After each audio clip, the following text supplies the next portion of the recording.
इस वीडियो में हम ऑर्गेनिक की कुछ एमसीक्यूज डिस्कस करेंगे जो ज़्यादातर कम्पिटिटिव एग्जाम्स में पूछे जाते हैं। ये एक सीरीज़ है। इस सीरीज़ के बाकी 2 जो वीडियोस हैं उनके लिंक डिस्क्रिप्शन बॉक्स में है, वहाँ से आप वो भी देख सकते हैं। Now coming to the MCQs, hydrolysis of nitrile produces. इस क्वेश्चन में ये पूछा है कि अगर नाइट्राइल्स की हाइड्रोलिसिस हो तो क्या बनेगा। नाइट्राइल्स जो है carbon nitrogen triple bond compounds हैं। इनकी जब हाइड्रोलिसिस होती है तो हमेशा कार्बोक्सिलिक एसिड्स बनते हैं।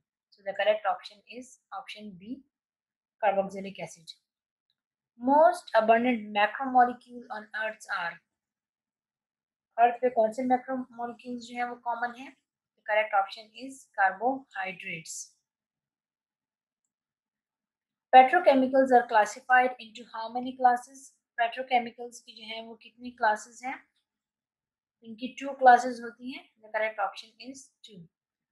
Geometrical isomerism is shown by. आपको जो है 4 कंपाउंड्स दिए हैं और आपने ये देखना है कि इसमें से किसमें ज्योमेट्रिकल आइसोमेरिज्म है। तो ज्योमेट्रिकल आइसोमेरिज्म उन कंपाउंड्स में होती है जिसमें कार्बन कार्बन डबल बॉन्ड हो। तो इसमें आप देखिए लैक्टिक एसिड है। लैक्टिक एसिड में जो फॉर्मूला है उसमें कार्बन कार्बन डबल बॉन्ड नहीं होता। उसका फॉर्मूला कुछ ऐसा है। अब चूंकि इस कंपाउंड में कोई भी डबल बॉन्ड नहीं है तो लैक्टिक एसिड में ज्योमेट्रिकल आइसोमेरिज्म नहीं होगी। सी पे आपको ऑप्शन दिया हुआ है 1,1 डाइक्लोरोइथाइलीन।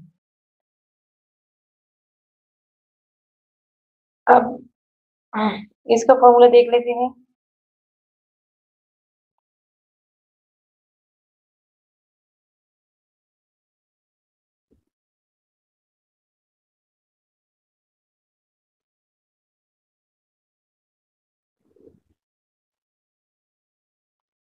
अब इस कंपाउंड में डबल बॉन्ड तो है, लेकिन क्या है कि जो डबली बॉन्डेड कार्बन एटम्स हैं उनके सेम ग्रुप से हैं। अगर इसको हम कह लें कार्बन नंबर 1 है और ये कार्बन नंबर 2 है, तो इस पे दोनों जो है वो हाइड्रोजन लगे हुए हैं कार्बन नंबर 1 पे, और कार्बन नंबर 2 पे दोनों जो है वो क्लोरीन लगे हुए हैं। तो ये दोनों सेम ग्रुप्स हैं। जब सेम ग्रुप्स होंगे इस तरह से डबल बॉन्ड पे लगे हुए हैं तो वो ज्योमेट्रिकल आइसोमेरिज्म शो नहीं करते। फिर आपको जो डी में ऑप्शन दिया हुआ है दैट इज 1 ब्यूटीन।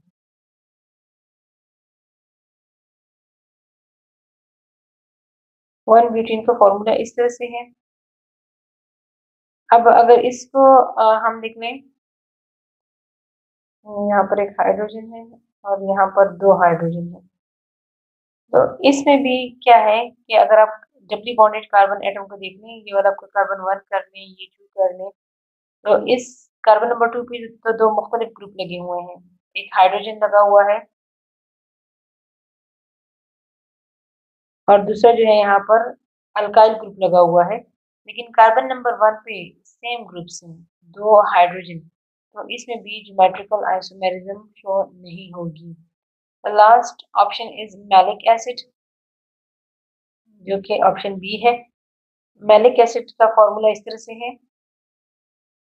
अब इसमें स्ट्रक्चर में आप देखें जो कार्बन कार्बन डबल बॉन्ड जो है इस पे दोनों कार्बन पे मुख्तलिफ ग्रुप लगे हुए हैं। अगर ये कार्बन नंबर 1 है और ये कार्बन नंबर 2 है, तो यहाँ पर देखें कार्बन नंबर 1 पे एक हाइड्रोजन है और साथ में दूसरा कार्बोक्सिलिक एसिड है। इसी तरह यहाँ पर कार्बन नंबर 2 पे एक हाइड्रोजन है और दूसरा कार्बोक्सिलिक एसिड है। दोनों कार्बोक्सिलिक एसिड जो है वो कार्बन कार्बन डबल बॉन्ड के सेम साइड पे लगे हुए हैं। तो ये एक पॉसिबिलिटी है। दूसरी पॉसिबिलिटी ये है कि दोनों कार्बोक्सिलिक एसिड जो है वो एक दूसरे के ऑपोजिट पे लगा हुआ हो। तो ये जो कंपाउंड है मैलिक एसिड, इसमें ज्योमेट्रिक आइसोमेरिज्म हो सकती है। ज्योमेट्रिकल आइसोमेरिज्म में आपके पास कार्बन कार्बन डबल बॉन्ड के दोनों साइड पे जो ग्रुप्स हैं इनकी अरेंजमेंट सिस या ट्रांस जो है हम कह सकते हैं। तो जो मैलिक एसिड है उसमें सिस अरेंजमेंट है इन ग्रुप्स की। So the correct option is B. SN2 reaction can be best carried out with। आपको मुख्तलिफ अल्काइल हैलाइड्स दिए हैं और ये पूछ रहे हैं कि SN2 के लिए कौन सा अल्काइल हैलाइड फेवरेबल है। SN2 रिएक्शन में आपके पास क्या होता है कि हमेशा जो अल्काइल हैलाइड है उस पर न्यूक्लियोफाइल बैक साइड से अटैक करता है। सिंगल स्टेप रिएक्शन है, बैक साइड से न्यूक्लियोफाइल अटैक करता है और फ्रंट साइड से अल्काइल हैलाइड जो है वो छोड़ के चला जाता है। अब ये बैक साइड से ये स्ट्रक्चर जितना सिंपल होगा, ज्यादा कॉम्प्लिकेशन या ज्यादा ग्रुप्स नहीं लगे हुए होंगे, तो न्यूक्लियोफाइल के लिए उतना बैक से अटैक करना आसान होगा। सो the correct option is primary alkyl halide. Primary alkyl halide में स्ट्रक्चर जो है वो पीछे से ज्यादा क्राउडेड नहीं होता, तो न्यूक्लियोफाइल आराम से अटैक कर लेगा। Propyl bromide on treatment with alcohol KOH gives। यहाँ पर आपने फॉर्मूले को देखना है। अल्कोहलिक KOH में जो है वो आपके पास डीहाइड्रोहेलोजिनेशन होती है। मीन्स एक जो कार्बन है उसमें से ये हाइड्रोजन रिमूव हो जाएगा और साथ वाले कार्बन में से हाइड्रोजन। तो इस किस्म की रिएक्शन में आपके पास हमेशा डबल बॉन्ड बनेगा। एलिमिनेशन हो रही है तो डबल बॉन्ड बनेगा, वो इस तरह से हो जाएगा।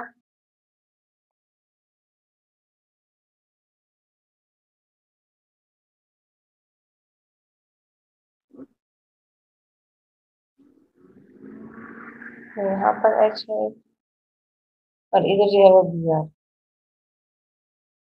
तो अल्कोहलिक KOH की प्रेजेंस में ये जो HBr है ये मॉलिक्यूल निकल जाएगा। और जब ये मॉलिक्यूल निकल जाएगा तो क्या होगा कि इस कार्बन की वैलेंसी डिससेटिस्फाई हो गई है। इस स्ट्रक्चर में इसके पास 4 बॉन्ड थे, यहाँ पर 1 2 3 और एक हाइड्रोजन 4। लेकिन जब ये वाला हाइड्रोजन निकल गया तो 3 बॉन्ड्स रह जाएंगे। इसी तरह इस कार्बन की भी 4 बॉन्ड थे, ये ब्रोमीन निकलने से 3 बॉन्ड रह जाएंगे। तो ये क्या करेंगे कि आपस में एक 5 बॉन्ड बना लेंगे। तो ये जो स्ट्रक्चर कहलाएगा ये प्रोपीन कहलाएगा। So the correct option is option B, propene. The next question says phenol is more acidic than alcohol. Which statement is true? कह रहे हैं कि फिनॉल जो है वो अल्कोहल से ज्यादा स्टेबल है, उसकी रीजन क्या है? Option A, peroxide ion stabilise due to resonance. Option B, phenol turns blue litmus paper red. Alkoxide ion stabilise due to resonance. या alcohol liberates carbon dioxide with carbonate solution. अब यहाँ पर ये जो ऑप्शन है ये शो करता है कि ये एसिडिक है, लेकिन वो क्यों ज्यादा एसिडिक है ये इससे शो नहीं हो रहा कि ये लिटमस पेपर को रेड कर देगा तो इसलिए वो ज्यादा एसिडिक है। जितने भी एसिड्स होंगे वो तमाम जो है वो ब्लू लिटमस पेपर को रेड में कन्वर्ट करते हैं, तो ये ऑप्शन इनकरेक्ट है। फिर जो है alcohols liberate carbon dioxide with carbonate solution. अब जो अल्कोहल्स हैं वो इतने ज्यादा एसिडिक नहीं होते कि वो कार्बोनेट्स में से कार्बन डाइऑक्साइड को लिबरेट करें। लेस एसिडिक है, तो ये वाला ऑप्शन भी बिल्कुल रॉन्ग है। अब आपने दो में डिसीजन करना है कि पेनॉक्साइड जो है उसको रेजोनेंस स्टेबलाइज करता है ये अल्कोक्साइड आयन को। तो आप ये दोनों आयंस बना लें।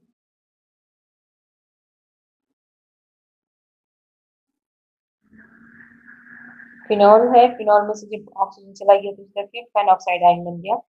और अल्कोहल में आपके पास ROH होता है, जब H चला जाएगा तो O नेगेटिव इस तरह का आयन बन जाएगा।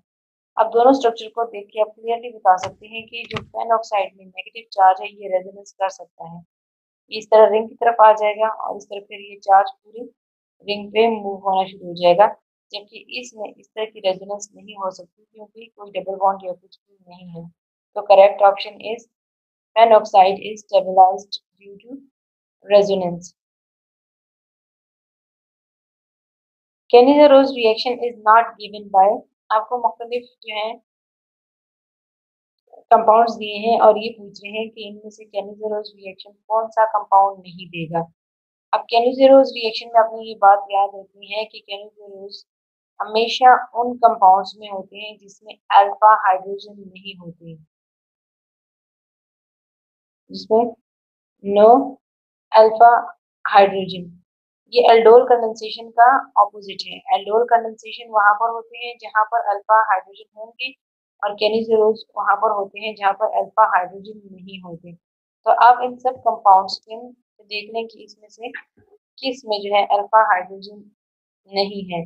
तो जिसमें नहीं होगा वो कैंसरस रिएक्शन देगा और जिसमें होगा वो नहीं देगा। क्वेश्चन में आपसे क्या पूछ रहे हैं, नॉट गिवन बाय, आपने ये बताना है कि कौन सा कंपाउंड जो है वो नहीं देगा। अब ए ऑप्शन जो है दैट इज बेंज एल्डिहाइड।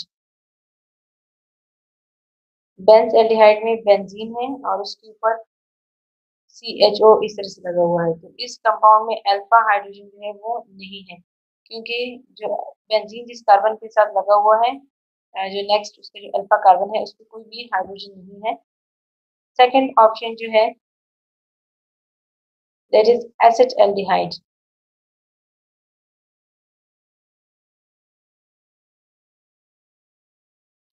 अब एसिटाल्डिहाइड का ये फॉर्मूला है।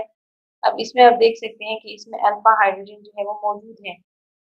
ये फंक्शनल ग्रुप के साथ जो नेक्स्ट कार्बन है ये आपका अल्फा कार्बन है और इसके साथ 3 हाइड्रोजन लगे हुए हैं, तो ये जो है कैंसरस रिएक्शन नहीं देगा। हम बाकी ऑप्शंस को भी देख लेते हैं। ऑप्शन सी जो है वो ट्राइमिथाइल एसिटाल्डिहाइड है। ट्राइमिथाइल एसिटाल्डिहाइड में क्या होगा कि एसिटाल्डिहाइड ही होगा, लेकिन यहाँ पर जो कार्बन है उस पर 3 मिथाइल ग्रुप्स लगे हुए होंगे इस तरह से, 3 मिथाइल और यहाँ पर C डबल बॉन्ड OH। अब यहाँ पर इस केस में क्या हो गया कि जब यहाँ पर 3 मिथाइल इस तरह से लग गए तो हाइड्रोजन इसमें से सारे के सारे रिमूव हो गए, इसमें कोई भी अल्फा हाइड्रोजन नहीं है, तो ये कैंसरस रिएक्शन देगा। Last option is formaldehyde. तो फॉर्मल्डिहाइड में formula is something like this. अब यहाँ पर कोई अल्फा कार्बन है ही नहीं,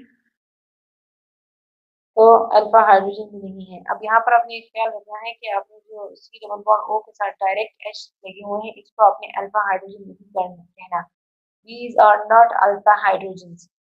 अल्फा हाइड्रोजन वो होंगे जो इस फंक्शनल ग्रुप के साथ नेक्स्ट कार्बन लगा हुआ हो और उस पे हो, जैसे कि एसिटाल्डिहाइड में है। सो हमारे इस क्वेश्चन का जो करेक्ट ऑप्शन है that is acetaldehyde B. The next question says which of the following can be prepared in the laboratory by dry distillation of this salt। ये salt आपको दिया हुआ है कि इसकी dry distillation से क्या बनेगा। तो ये मेथड है for the preparation of aldehydes। जब भी ये कैल्शियम फॉर्मेट टाइप सॉल्ट्स इनकी ड्राई डिस्टिलेशन होती है तो इसमें से एल्डिहाइड बनेंगे। आपको जो ऑप्शन दिए हैं इसमें फर्स्ट पे एल्डिहाइड है, सेकंड पे अल्कोहल, थर्ड में एल्कीन और डी में भी जो है वो एल्डिहाइड है। लेकिन अब जो ऑप्शन ए है इसमें आपके पास एसिटाल्डिहाइड दिया हुआ है और डी में जो है वो फॉर्मल्डिहाइड दिया हुआ है। तो आप जो फॉर्मूला दिया हुआ है इसको देखिए, एच एक ही एच है और एक सी है, तो इसके जो करेक्ट ऑप्शन होगा वो डी होगा, क्योंकि जो ए है उसमें 2 कार्बन है, एक इधर है और एक इधर है, जबकि इस स्ट्रक्चर में जो हमें दिया हुआ है इसमें हमारे पास सिर्फ एक कार्बन है, तो हमारे पास एक कार्बन वाला कंपाउंड जो कि फॉर्मल्डिहाइड है ये बनेगा। The next question says which of the following cannot be prepared directly from acetic acid। Acetic acid जो है एक कार्बोक्सिलिक एसिड है। आपको मुख्तलिफ ऑप्शन दिए हैं कि इनमें से कौन सा डायरेक्ट एसिटिक एसिड से नहीं बन सकता। A is acetamide, B is acetic acid, C is ethyl acetate और 4 is acetyl chloride। अब इसमें जो एसिटामाइड है, इथाइल एसिटेट, ये एस्टर्स हैं और एसिटाइल क्लोराइड ये सारे जो हैं वो कार्बोक्सिलिक एसिड की डेरिवेटिव्स हैं और ये सारे ही कार्बोक्सिलिक एसिड में से बनते हैं। लेकिन ऑप्शन बी में देखिए आपको एसिटिक एसिड दोबारा दिया हुआ है, जो एसिटिक एसिड को आप एसिटिक एसिड में से नहीं बना सकते हैं। So the correct answer will be B. ये भी थोड़ा सा टेक्निकल क्वेश्चन है, मतलब इसमें इतना खास कोई आपकी कॉन्सेप्ट से रिलेटेड इतना कुछ नहीं है, लेकिन थोड़े से टेक्निकली आपने इसको आंसर करना है। The compound N-butane and isobutane are best described as। N-butane और isobutane के बारे में पूछा है कि किस किस्म के आइसोमर्स हैं। Functional group isomers, chain isomers, positional isomers या मेटामर्स। तो N-butane और isobutane में सिर्फ स्ट्रक्चर का फर्क है। N-butane में आपके पास 4 कार्बन एटम जो हैं वो स्ट्रेट इस तरह से लगे होंगे, मीन्स नॉर्मल ब्यूटेन, और आइसोब्यूटेन में क्या होगा कि एक कार्बन एटम इस तरह से नीचे होगा। यहाँ पर क्या है कि सिर्फ चेन का फर्क है, तो ये दोनों एक दूसरे की चेन आइसोमर्स कहलाएंगे। Acetone can be obtained by the oxidation of, आपको कंपाउंड्स दिए हैं कि इनमें से किसके ऑक्सीडेशन पर आपको एसीटोन मिलेगा, 2 प्रोपेनॉल, प्रोपेनल, इथेनॉल या 1 प्रोपेनॉल। अब इस तरह के क्वेश्चन को सॉल्व करने के लिए अगर आपको पता नहीं चल रहा कि इसका क्या आंसर होगा, तो पहले तो ये करें कि जो मोस्ट इनअप्रोप्रिएट है उसको आप कैंसिल आउट कर लें। जैसे एसीटोन है, ये कीटोन है, तो ये आपके पास प्रोपेनल में से नहीं बन सकता, जो कि एल्डिहाइड है, क्योंकि एस कीटोन और एल्डिहाइड तकरीबन सेम इनकी प्रॉपर्टीज वगैरह होती हैं। ठीक है, तो ये प्रोपेनॉल में से नहीं बनेगा। दूसरा ऑप्शन जो कैंसिल आउट हो जाता है वो है एथेनॉल। एक्चुअली एसीटोन में आपके पास 3 कार्बन एटम है इस तरह से, और बीच में यहाँ पर सी डबल बॉन्ड ओ है, और एथेनॉल में 2 कार्बन एटम होते हैं, तो एथेनॉल में से भी नहीं बनेगा। ये दोनों रूल आउट हो गए, तो आप डिसीजन आपने करना है 2 प्रोपेनॉल में और 1 प्रोपेनॉल में कि इनमें से किस में से एसीटोन बनेगा। तो 2 प्रोपेनॉल का जो फॉर्मूला है which is like this, position number 2 पे OH लगा हुआ होगा, जबकि 1 प्रोपेनॉल में आपके पास क्या होगा कि पोजीशन नंबर 1 पे OH लगा हुआ होगा। तो इनमें से किसके ऑक्सीडेशन से आपके पास ये एसीटोन बनेगा, तो आपके पास क्योंकि सेकंड पोजीशन पे आपको कार्बन ऑक्सीजन डबल बॉन्ड चाहिए, तो 2 प्रोपेनॉल में आपके पास सेकंड पोजीशन पर कार्बन और ऑक्सीजन है, तो इसकी ऑक्सीडेशन से ये बन सकता है, जबकि इसके ऑक्सीडेशन से नहीं बनेगा। तो correct option is option A. The long chain of monosaccharides are called, कह रहे हैं कि मोनोसेक्राइड्स जो हैं वो आपस में लिंक होकर लंबी लंबी चेन बना रहे, तो वो क्या कहलाते हैं, प्रोटीन्स, विटामिन, ऑयल्स या कार्बोहाइड्रेट्स। तो monosaccharides are actually the base units of carbohydrates. Carbohydrates monosaccharides से बनते हैं। Which of the following technique does not involve electromagnetic radiations? In technique में ये पूछा है कि इनमें से कौन से में इलेक्ट्रोमैग्नेटिक रेडिएशंस इन्वॉल्व नहीं है, NMR, ultraviolet spectroscopy, infrared spectroscopy या मास स्पेक्ट्रोस्कोपी। तो इनमें से जो शुरू की 3 है, NMR, UV और IR, इन सब में इलेक्ट्रोमैग्नेटिक रेडिएशंस होते हैं, लेकिन मास स्पेक्ट्रोमेट्री में रेडिएशंस यूज नहीं होते, सिर्फ इलेक्ट्रॉन्स यूज होते हैं। So the correct option is D. Double bond is formed as a result of, कौन सी रिएक्शंस में डबल बॉन्ड बनता है? डबल बॉन्ड हमेशा तब बनेगा जब आपके पास कोई इस तरह से मॉलिक्यूल है और इसमें से कुछ एलिमिनेट हो जाए। लेट सपोज इस तरह का स्ट्रक्चर है और इसमें से आप यहाँ से 2 ग्रुप्स हटा देते हो, तो इनके जाने की वजह से क्या होगा कि आपके पास कार्बन और कार्बन पर डबल बॉन्ड बन जाएगा इस तरह से। तो इस तरह की रिएक्शन को हम इलिमिनेशन रिएक्शन बोलते हैं, कि कोई चीज़ जो है वो इलिमिनेट हो जाती है, निकल जाती है। So the correct option is option D, elimination reaction. Which of the following reaction with HBr obeys Markovnikov rule? अब ये भी बहुत जो है इम्पोर्टेंट क्वेश्चन है, और अक्सर ये इस किस्म का सवाल किसी न किसी शक्ल में आता रहता है। मर्कनिकव रूल जो है उसमें क्या है कि अगर आपके पास किसी भी अनसिमेट्रिकल डबल बॉन्ड में जब कोई अनसिमेट्रिकल रिएजेंट ऐड होता है, तो मॉलिक्यूल का जो पॉजिटिव पार्ट होता है वो कार्बन कार्बन के उस डबल बॉन्ड के उस कार्बन के पास जाएगा जिसके पास ज्यादा हाइड्रोजन मौजूद है। तो यहाँ पर जो बेसिक मर्कनिकव रूल का पॉइंट है वो ये है कि जो आपका अल्कीन है दैट शुड बी अनसिमेट्रिक। जब अनसिमेट्रिक अल्कीन होगा तो तब ही मर्कनिकव रूल फॉलो होगा। तो अब आपको जो स्ट्रक्चर्स दिए गए हैं उसमें आपने क्या करना है कि देखना है कि कौन सा अनसिमेट्रिक है। सो स्ट्रक्चर ए में देखें, ये एक सिमेट्रिक स्ट्रक्चर है। सिमेट्रिक स्ट्रक्चर आपको कैसे पता चलेगा, अगर आप यहाँ पर एक लाइन ड्रॉ कर देते हैं सेंटर में, तो देखिए मॉलिक्यूल का जो ये वाला हिस्सा है और ये वाला हिस्सा वो दोनों बिल्कुल सेम है, एक दूसरे के मिरर इमेजेस लगते हैं, तो इस तरह का मॉलिक्यूल सिमेट्रिक होता है। तो ऑप्शन ए जो है वो नहीं हो सकता, क्योंकि this is a symmetric molecule. अब ऑप्शन सी को देख लेते हैं। अब इसमें क्या है, अब ये तो सिमेट्रिक नहीं है, अगर आप इसको इस तरह से कर लेते हैं तो ये दोनों ग्रुप एक दूसरे के ऑपोजिट पे लगे हुए हैं। लेकिन यहाँ पर प्रॉब्लम क्या है कि जो carbon carbon double bonded atoms हैं, दोनों पर एक एक हाइड्रोजन है।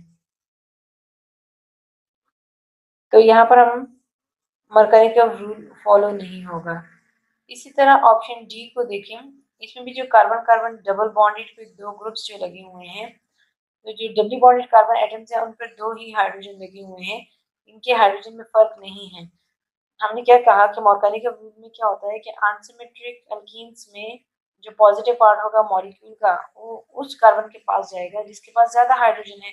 तो इन दोनों डबल बॉन्डेड कार्बन एटम पे इस पे भी एक हाइड्रोजन है और इस पे भी एक, तो इस पे डिसीजन नहीं हो पाएगा, तो इसलिए मॉर्गेनिक रूल फॉलो नहीं होगा। अब आप ऑप्शन बी की तरफ देखिए। ऑप्शन बी में क्या है कि आपके पास जो स्ट्रक्चर है उसमें एक तो ये अनसिमेट्रिक है। अगर आप यहाँ पर बीच में लाइन ड्रॉ करते हैं तो मॉलिक्यूल का ये जो पार्ट है और ये पार्ट दोनों सेम नहीं है। दूसरी बात ये है कि जो दो हाइड्रोजन है वो सेम कार्बन एटम पे लगे हुए हैं। तो यहाँ पर चूंकि अनसिमेट्रिक मॉलिक्यूल हो गया है और यहाँ पर हाइड्रोजन जो है HBr का वो अकॉर्डिंग टू मॉर्गेनिक रूल इसमें ऐड होगा। तो आपका करेक्ट ऑप्शन जो है दैट इज ऑप्शन बी।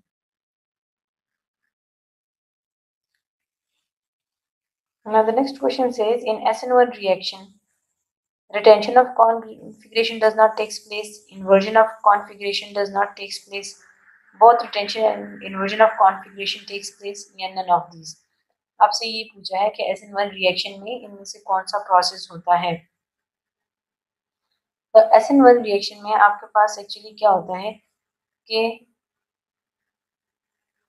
आपके पास कोई भी एल्काइल हैलाइड होता है, पहले वो आयनाइज होके आपके पास R पॉजिटिव बना लेते हैं और साथ में X नेगेटिव। नेक्स्ट टाइप में न्यूक्लियोफाइल जो है उस R पॉजिटिव पर अटैक करता है। तो चूंकि यहाँ पर जो अल्काइल रेडिकल बन गया है तो न्यूक्लियोफाइल इस साइड से भी आ सकता है या फिर वो इस साइड से भी अटैक कर सकता है। क्योंकि दोनों साइड से अटैक करने के चांसेस इक्वल हैं, तो हम कहते हैं कि हाफ ऑफ मॉलिक्यूल में रिटेंशन हो जाएगी। मींस जिस तरह का स्ट्रक्चर इसी का था उसी तरह का स्ट्रक्चर बनेगा जो स्टार्टिंग अल्काइल हैलाइड था, या तो इन्वर्जन हो जाएगी, मींस दूसरे साइड पे लग जाएगा। आपके पास कुछ मॉलिक्यूल्स जो है वो इस तरह के बन जाएंगे और कुछ जो है वो इस तरह बन जाएंगे। तो इसमें रिटेंशन भी होगी और इन्वर्जन भी होगी। So the correct answer is answer C. The product formed by the reaction of ethanol with SOCl2 in the presence of pyridine। Alcohol का जब भी एथेनॉल है और एसोसिएटी इनके जब भी रिएक्शन होता है तो आपके पास अल्काइल हैलाइड्स बनते हैं। यहाँ पर आपको एक स्पेसिफिक अल्कोहल दिया है एथेनॉल। तो एथेनॉल का फॉर्मूला जो है वो ये है CH3CH2OH। अब जब ये रिएक्शन करेगा SOCl2 के साथ तो इसमें क्या होगा कि ये जो OH ग्रुप है ये यहाँ से जो सब्स्टिट्यूट हो जाएगा बाय आ क्लोरीन। तो आपके पास CH3CH2Cl बन जाएगा और साथ में साइड प्रोडक्ट्स में सल्फर डाइऑक्साइड और HCl बनेगा। मेन प्रोडक्ट जो है वो हमारा अल्काइल हैलाइड बन जाएगा और इस केस में चूंकि इथेनॉल दिया हुआ है तो क्लोरोइथेन बनेगा। आपको जो ऑप्शन दिए हैं उसमें एक इन्होंने क्लोरोइथेनॉल दिया है, एक क्लोरोइथेन, क्लोरोइथेनॉल या बोथ ANC। तो इस तरह का क्वेश्चन देखने के लिए, सॉल्व करने के लिए थोड़े से अगर आप कॉमन सेंस यूज करेंगे तो आपका जो है क्वेश्चन आसानी से सॉल्व हो जाएगा। देखिए फर्स्ट ऑप्शन में लिखा हुआ है क्लोरोइथेनॉल। तो क्लोरोइथेनॉल में क्या हुआ है कि इथेनॉल है सच है, उस पर क्लोरीन भी आके लग गया है। तो एथेनॉल में जब कार्बन के सारे बॉन्ड्स ऑलरेडी ऑक्युपाइड है तो क्लोरीन कहाँ पर आके लगेगा। ठीक है, तो ये वाला ऑप्शन आपका रूल आउट हो जाएगा। जो ऑप्शन सी है क्लोरोइथेनॉल, अब इसमें भी यही काम किया हुआ है कि सिर्फ अल्कोहल को चेंज कर दिया, इथेनॉल मीन एल्डिहाइड बना दिया है और क्लोरीन भी आ गया है। तो जब कुछ सब्स्टिट्यूट नहीं हुआ तो क्लोरीन आगे कहाँ पर लगेगा, क्योंकि कार्बन तो 4 से ज़्यादा बॉन्ड नहीं बनाता। तो ये वाला ऑप्शन भी आपका रूल आउट हो जाता है। और चूंकि ए और सी दोनों गलत है तो डी भी आपका रॉन्ग हो जाएगा, बोथ ए एंड सी। तो इस तरह से रूलिंग आउट से आप सही आंसर निकाल सकते हैं। अगर आपको अंदाजा ना हो कि सही आंसर इसका क्या है तो थोड़ा सा सोच के जो गलत ऑप्शन है उनको आप कैंसिल आउट कर दें, तो जो रह जाएगा वो एक्चुअली करेक्ट आंसर होगा। So chloroethane is the correct answer of this question. Epoxy resins belong to, epoxy resins जो है वो किस किस्म के पॉलीमर्स हैं? So this is option A, thermosetting polymers. Which of the following cannot be distinguished by iodoform test? आपको मुख्तलिफ compounds दिए हैं, कहने कि इनमें से कौन सा जो है वो आयोडोफॉर्म टेस्ट के साथ जो है वो हम डिफरेंशिएट नहीं कर सकते हैं। Now this question says which of the following cannot be distinguished by iodoform test? किन को हम आयोडोफॉर्म टेस्ट के थ्रू जो है वो एक दूसरे में फर्क नहीं कर सकते। तो आपने ये बात याद रखनी है कि आयोडोफॉर्म टेस्ट हमेशा उन कंपाउंड्स में होंगे जहां पर कार्बोनाइल कार्बन के नेक्स्ट जो है वो CH3 ग्रुप हो, या फिर आपके पास अल्कोहल हो और उसके नेक्स्ट जो है वो CH3 ग्रुप लगा हुआ हो, तो सिर्फ वही पॉजिटिव आयोडोफॉर्म टेस्ट देते हैं। तो अब जो फर्स्ट, अब आपको पूछा ये क्वेश्चन पे भी गौर करना है, आपसे ये पूछा है कि किस पेयर में हम आयोडोफॉर्म टेस्ट के थ्रू डिस्टिंग्विश नहीं कर सकते। तो आपका जो फर्स्ट ऑप्शन है इसमें मेथनॉल है और एथेनॉल है। तो जो एथेनॉल है वो तो आपको पॉजिटिव टेस्ट देगा लेकिन मेथनॉल नहीं देगा, तो इसको हम आयोडोफॉर्म टेस्ट के थ्रू डिस्टिंग्विश कर सकते हैं। बी में आपको क्या दिया हुआ है, एक जो है वो एसीटोन है और दूसरा जो है 3 पेंटेनॉन है। अब इसमें भी देखें जो ये वाला कंपाउंड है यहाँ पर C डबल बॉन्ड O के नेक्स्ट आपके पास CH3 ग्रुप्स हैं, लेकिन इस वाले कंपाउंड को देखें, अगर आप इसका फॉर्मूला जरा खोल के लिख लें तो यहाँ पर आपके पास CH3 CH2 C double bond O और इसी तरह इस साइड पर भी CH2 और CH3 लगा हुआ है। तो कार्बोनिल जो कार्बन एटम है उसके बिल्कुल नेक्स्ट ये जो दो ग्रुप्स है ये CH2 है, CH3 नहीं है। तो इसमें क्या होगा कि ये वाला आयोडोफॉर्म टेस्ट देगा, ये नहीं देगा, तो दोनों में हम फर्क जो है वो कर लेंगे। नेक्स्ट में क्या है, एक साइड पे आपके पास एसिटाल्डिहाइड है और एक फॉर्मल्डिहाइड है। तो इसमें भी देखें कार्बोनाइल के नेक्स्ट आपके पास CH3 है, तो ये वाला आयोडोफॉर्म टेस्ट देगा, जबकि इसमें कार्बोनाइल के नेक्स्ट CH3 नहीं है तो ये आयोडोफॉर्म टेस्ट नहीं देगा। तो इन दोनों में हम फर्क नहीं कर सॉरी इन दोनों में हम फर्क कर पाएंगे थ्रू आयोडोफॉर्म टेस्ट। अब हमारे पास ऑप्शन डी रह गया है।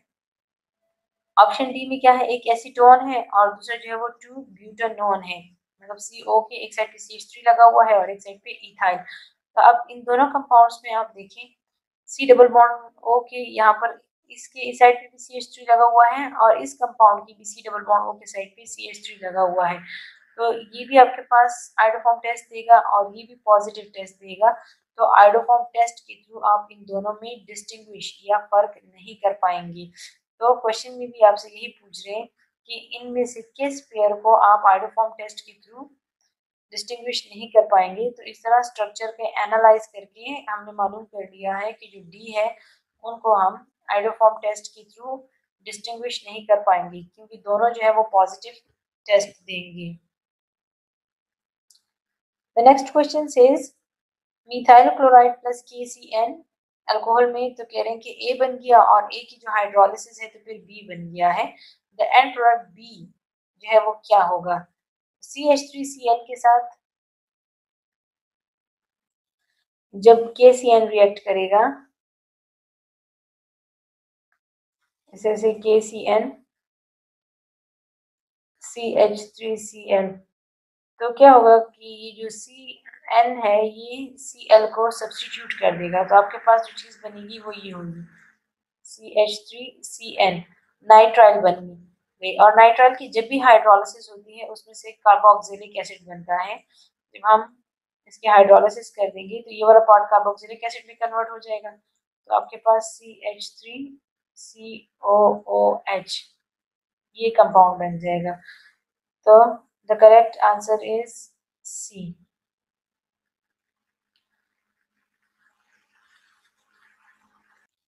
नेक्स्ट क्वेश्चन में, in which of the following compound the underline carbon has sp3 hybridisation.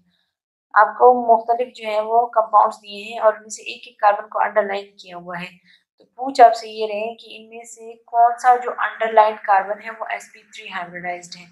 तो आपने ये याद रखना है कि जब भी sp3 हाइब्रिडाइजेशन होगी तो कार्बन जो है वो 4 बॉन्ड बनाएगा, सिंगल बॉन्ड्स, और उसमें कोई भी डबल बॉन्ड नहीं होगा। तो ऑप्शन ए में देखिए, जो अंडरलाइन कार्बन एटम है वो ये वाला है और इसने यहाँ पर डबल बॉन्ड बनाया हुआ है, तो ये sp3 हाइब्रिडाइज्ड नहीं है। इसी तरह ऑप्शन बी में जो कार्बन अंडरलाइन है वो कार्बोनिल वाला है, उसने भी ऑक्सीजन के साथ डबल बॉन्ड बनाया है, तो so this is also not sp3 hybridised. Option D में देखें, ये वाला जो कार्बन है जो अंडरलाइन है इसने भी ऑक्सीजन के साथ डबल बॉन्ड बनाया हुआ है, तो ये भी sp3 हाइब्रिडाइज्ड नहीं है। जबकि स्ट्रक्चर सी में देखें, यहाँ पे जो अंडरलाइन कार्बन एटम है उसने एक कार्बन मिथाइल के साथ बनाया हुआ है, एक इस साइड पे मिथाइल और 2 हाइड्रोजन के साथ, सारे ही सिंगल बॉन्ड है, कोई भी डबल बॉन्ड नहीं है, तो ये वाला कार्बन sp3 हाइब्रिडाइज्ड है। So the correct option is C. Then total number of disubstituted products obtained from benzene. Benzene के बारे में पूछ रहे हैं कि उसमें कितने डाई सब्स्टिट्यूटेड बेंजीन प्रोडक्ट्स बन सकते हैं या आइसोमर्स। तो बेंजीन में, ये बेंजीन का स्ट्रक्चर है, जब दो प्रोडक्ट्स लगे हुए हों तो आपके पास जो पॉसिबिलिटी है वो ये है कि वो एक दूसरे के 1-2 पोजीशन पे लगे हुए हों, या दूसरी पॉसिबिलिटी ये है कि वो एक दूसरे के 1-3 पोजीशन पर लगे हुए हों, या वो 1-4 पोजीशन पे लगे हुए हों। तो डाई सब्स्टिट्यूट के 3 मुख्तलिफ आइसोमर्स जो हैं वो बन सकते हैं। So the correct option is B. Choose the structure of carbolic acid. आपको मुख्तलिफ स्ट्रक्चर दिए हैं और पूछा है कि इसमें से कार्बोलिक एसिड कौन सा है। तो carbolic acid is the common name of phenol. ये फिनोल का दूसरा नाम है, तो इसीलिए आपने इसमें कंफ्यूज नहीं होना। और फॉर्मूले में देखें, फिनोल जो है वो बेंजीन के ऊपर OH लगा होता है। So the correct option is answer C.